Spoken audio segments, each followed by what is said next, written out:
मसीह यीशु के कादर जलाली नाम में मैं दूसरा पार्ट आपके सामने रखना चाहता हूं और दूसरे पार्ट में मैं एक आयत आपके सामने रखूंगा। इससे पहले कि आगे चलूं मैं एक आयत रखूंगा आपके सामने मत्ती 6 बाब में से, बल्कि जब तू दुआ करे तो अपनी कोठड़ी में जा और दरवाज़ा बंद करके अपने बाप से जो पोशीदगी में है दुआ कर। अब दूसरा जो पार्ट है इसका दुआ का नतीजा जो हनूक की ज़िंदगी में नेक्स्ट स्टेप आया, मैं आपके सामने इस बात को शेयर करूंगा कि ये दूसरा जो पार्ट है ये हमें इसकी दुआया ज़िंदगी के बारे में, खुदा के साथ राबते के बारे में ये दूसरा पार्ट हमें ये बताता है। और हम इस पार्ट में सीखेंगे। मैंने सीखा, मैं चाहता हूं आप भी सीखें, और जब ये सीखें तो फिर कोशिश करें कि दूसरों तक भी इस बात को पहुंचाएं, क्योंकि ये एक तालीम है। अब दुआ का ये सारा सिलसिला था, इसका ताल्लुक का खुदा के साथ सिलसिला था। इसमें नंबर 1, हनूक ने आदम के मरने के बाद बिलखुसूस क्या किया? मरने के बाद खुदा के हजूर जाने की ज़्यादा ज़रूरत महसूस की। जब आदम मर गया, शायद ये बेदल हो गया हो या कोई ऐसी इसके अंदर बात आई हो, कोई जायदाद का मसला या कोई भाइयों में कोई इधर उधर को बात हो, इसने कोशिश की कि मैं खुदा के हजूर ज़्यादा वक्त को गुजारूं। नंबर 1 इसने ये किया। नंबर 2, कभी कभी हमारे जो खादम हैं इस बात को महसूस करते हैं और बाज़ औक़ात वो मैं ये कहना चाहूँगा कि मार भी खाते हैं। अगर हम ज़्यादा टाइम खुदा के हजूर ना गुजारेंगे, अगर हम खुदावंद के कदमों में ना रहेंगे, तो हम खिदमत गुजारी के काम को, इस बाइबल मुकद्दस की तालीम को, बाइबल की तालीम को दूसरों तक पहुंचाना हमारे लिए मुश्किल होगा। सबसे पहले जो हनूक करता था, इससे हमको सबक मिलता है, हमें भी उसी तरह ही करना है। क्योंकि ये दुआ करता था, इसने वक्त ज़्यादा गुजारना शुरू कर दिया। ये लोगों के सामने आता और उनके मसले मसाइल को बयां करता, लेकिन अब ये और ज़्यादा इसने टाइम गुजारना शुरू किया। हनूक रफाकत से बाहर निकल गया, लोगों की जो रफाकत थी उससे बाहर निकल गया। कोरिया में खादमों को देखें, उनके चर्चों में अगर कलीसिया कम होनी शुरू हो जाए, उनमें मसले पैदा होने शुरू हो जाए, उनमें लड़ाइयाँ झगड़े होने शुरू हो जाएं, तो वो पहाड़ों पर चले जाते हैं।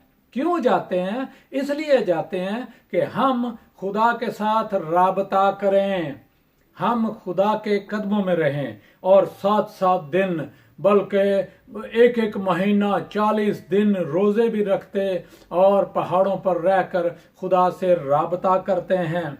इसलिए राबता करते हैं कि खुदा हम पर मसा बरकत कलाम के भेद खोले, और फिर जब वो नीचे उतरते हैं, कलीसिया में आते हैं, फिर मौजज़ात भी होते हैं, फिर कलीसिया के अंदर जो मसले होते हैं वो भी ख़त्म हो जाते हैं। लड़ाइयाँ झगड़े जो घरों में होते हैं, जो मियाँ बीवी में होते हैं, जो बच्चों में होते हैं, नातफाकियाँ होती हैं, वो सारे ख़त्म करने के लिए एक ही फार्मूला है, और वो आपको खुदावंद के हजूर, खुदावंद के कदमों में रहना पड़ेगा। अगर आप नहीं रहेंगे तो फिर मुश्किल है अजीज़ों। सियासी तौर पर मैंने देखा कि कोई मसला हल नहीं होता। जितने मसले भी हल होते हैं वो सारे के सारे खुदावंद के कदमों में रहने से हल होते हैं, खुदावंद की हजूरी में रहने से हल होते हैं, इस कलाम के बायस हल होते हैं, जिस कलाम को हम पढ़ते, सीखते, समझते और जानना चाहते हैं। शायद कभी कभी हम कलाम को ज़्यादा जान जाते हैं, लोगों को सिखाने की कोशिश करते हैं, लेकिन हमारी ज़ाती ज़िंदगी जो है वो इस बात से खाली रहती है। लेकिन मैं खुदावंद का शुक्रगुजार हूं कि हनूक की जिंदगी का जो वाकया था वो ये था कि हनूक खुदा के साथ चलता, और उसका राज था कि वो दुआ, और दुआ का नतीजा था। अब एक चौथी बात की तरफ आपको ले जाऊं। हनूक 3 दिन खुदा के कदमों में रहता। कितने दिन? 3 दिन खुदा के कदमों में रहता, और चौथे दिन बाहर निकलता, और बाहर निकलकर लोगों को तालीम देता, और मार्फत की बातें जो खुदा उससे करता वो उन्हें बताता। ये दुआ का नतीजा था कि वो 3 दिन खुदा के कदमों में रहता, चौथे दिन वो बाहर आता। ये उसकी रूटीन थी। 5वीं बात पर अगर गौर करें तो जब वक्त गुजरता गया, साल गुजरते गए, उसने तन्हाई का वक्त बढ़ा दिया।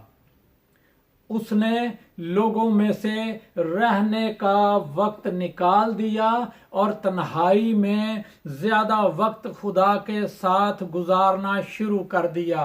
पहले तो 3 दिन था, अब इसने वक्त को बढ़ा दिया। अब इसने सालों पे ले आया कि मैं खुदावंद के हुजूर रहूं और खुदावंद के कलाम के बायस मैं लोगों को सिखाऊं। इसने आगे चल के इसने क्या किया? 6 दिन अलग रहता और 7वें दिन लोगों में आकर उनको खुदावंद के कलाम की बातें, मार्फत की बातें बताता। अब 3 दिन था दुआ का टाइम, खुदा के साथ रफाकत का टाइम, अब उसने 6 दिन कर दिया है, और 7वें दिन बाहर निकलता।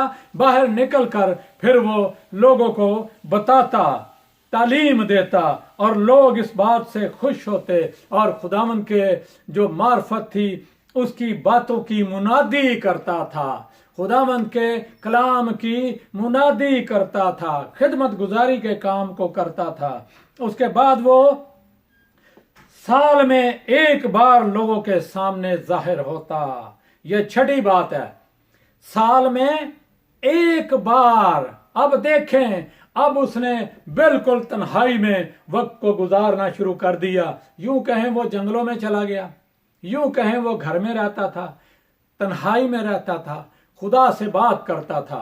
इसका एक राज मैं आपको बताता चलूं कि तालमुद बताती है कि उसको जो बाइबल बताती है लुंगियां जो बागे अदन में पहनाई गई, लेकिन तालमुद कहती है कोट पहनाया गया। और उस कोट के पहनने से, क्योंकि खुदा ने उनको पहनाया था, इसलिए शायद उस पर मसा, बरकत, सलामती, तंदुरुस्ती थी, जिसके बायस उसकी आवाज में लर्जश ना थी, हिकमत की बात थी। सालों साल वो खुदा के हजूर रहता, सालों साल वो मार्फत की बातें करता और तन्हाई में रहकर लोगों को इल्म की बात सिखाता। ये एक खूबसूरत बात थी उसकी, जो कि वो लोगों को साल पूरा अलहदा रहकर जब वो लोगों के और लोग उसकी आवाज सुनने के ख्वाहिशमंद होते थे।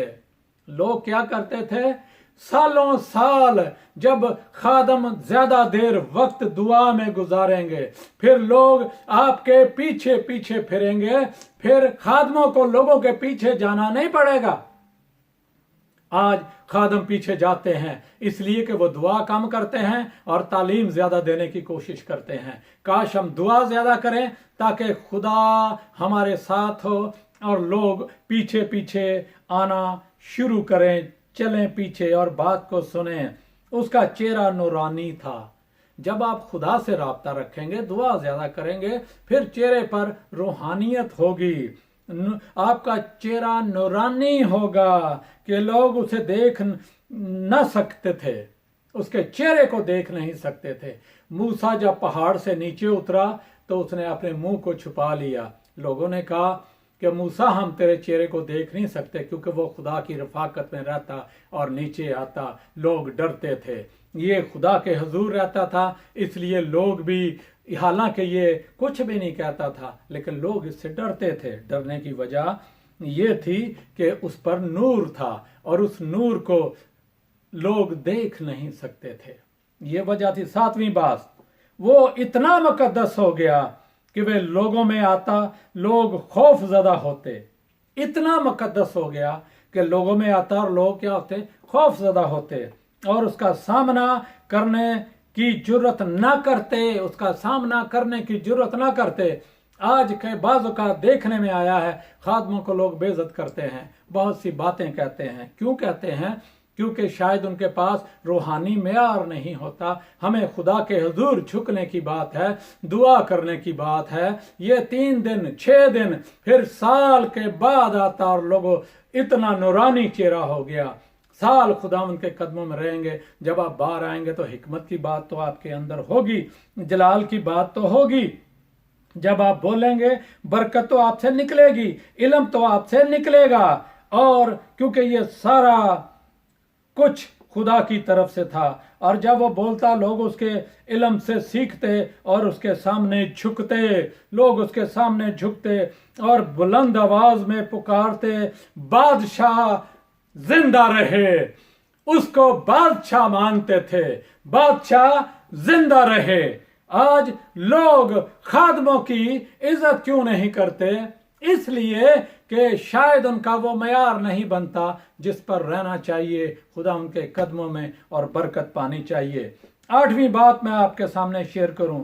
जब इंसानों ने हनूक से जीना सीख लिया, हनूक से क्या किया? इंसानों ने जीना सीख लिया। जब मार्फत की बात होगी, कलाम की बात होगी, बरकत की बात होगी, तो फिर इंसान बहुत कुछ खुदा के कलाम से सीखता है। हम खुदा के कलाम से सीखते हैं। तो वो आसमान से एक फरिश्ते ने ये कहते हुए बुलाया, ऊपर आ हनूक, ऊपर आ हनूक। यहां पर भी 2 मर्तबा बात की गई है। यहां पर भी 2 मर्तबा फरिश्ते ने कहा ऊपर आ, आसमान में खुदा के बच्चों पर हुकूमत कर, आसमान में खुदा के बच्चों पर हुकूमत कर, जैसे तूने जमीन पर इंसान के बच्चों पर हुकूमत की है।